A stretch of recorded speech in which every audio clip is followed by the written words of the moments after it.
what is like the first thing that most people seem to be hung up on before they can start moving forward in life? I think most people have had dreams and goals in their life, and they've had, obviously, as all of us have, plenty of disappointments because, you want to make God laugh, tell her your plans. Yeah, right? exactly. But if the person that persists and keeps going can eventually break through. Like all the studies showed that pessimists are much more accurate about their performance than optimists, much more accurate. But optimists are much more successful because they overvalue. They think they did better than they did, so they're willing to try it again. Right. They believe it'll happen. And that persistence is what makes things work.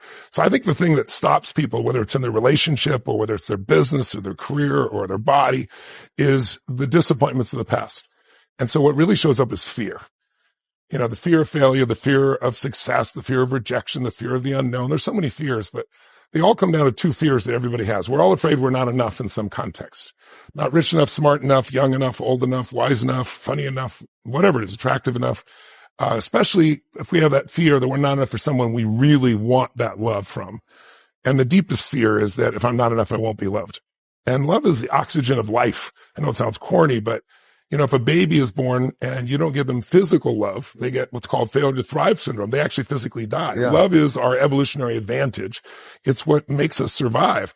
And so I look at most people, and most people have so much fear still because of so many disappointments that they're afraid to get their hopes up. Of course, if you don't get your hopes up, if you don't commit to something, if you don't give your all every time because you're afraid of failing, you're not going to follow through. So I think it's fear that stops people in any area, but also what happens is you start to form a limiting identity.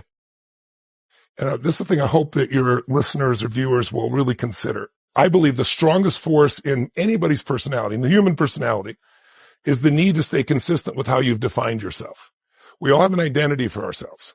So you'll hear people say something like, is there a difference between somebody who feels depressed and somebody who is clinically depressed?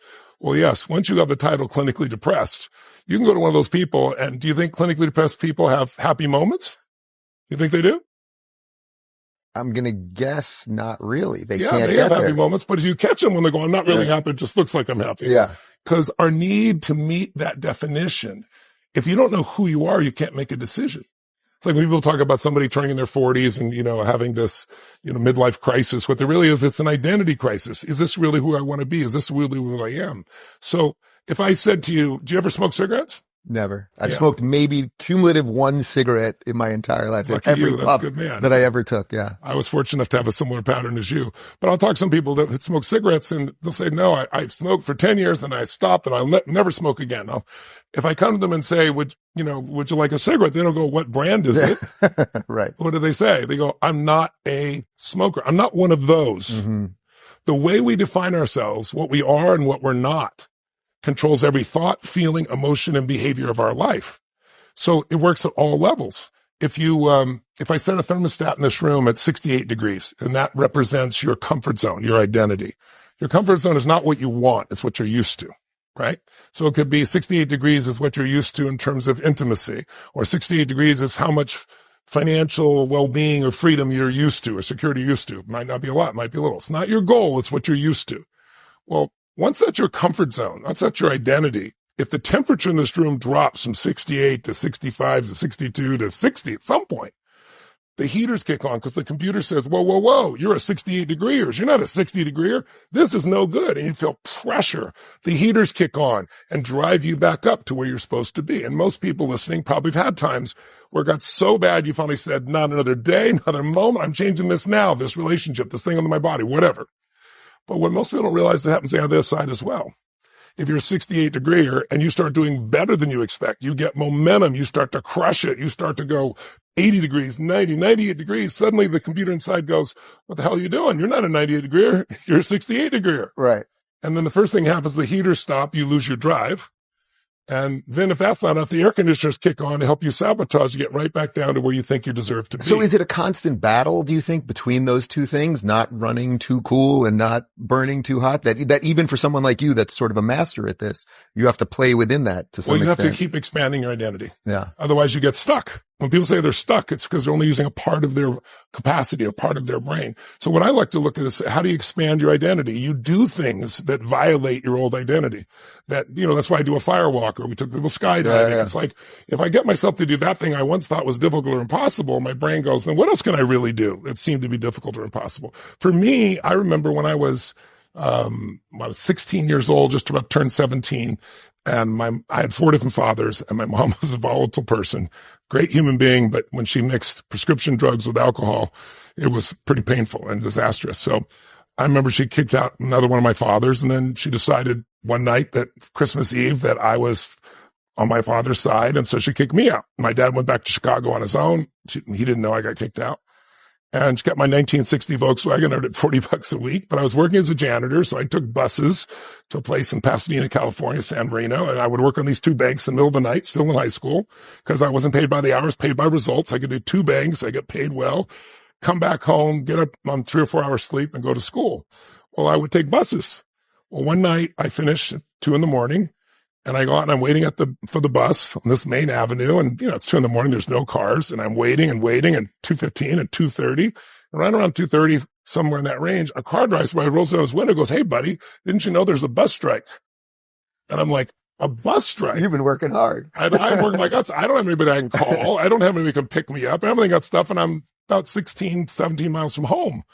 So I ran. True story, Dave. Wow. I ran. But the way I ran was, I didn't know what I was doing at the time. I read a book called The Magic of Believing by Claude M. Bristol, this old book.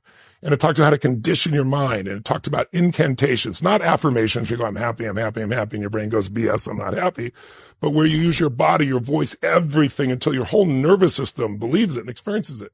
So I started doing these really simple ones. First, I was angry. I'm going to show her. It was all about anger with my mom, but you only can run on anger so long. Right. You run out of fuel. How many miles does that get you? That probably lasts a mile. Yeah. And then I started going, every day and every way I'm getting stronger and stronger, every day and every way and I would do these incantations out loud while I was running. I ran 16 miles. I'd never run 3 miles in my life.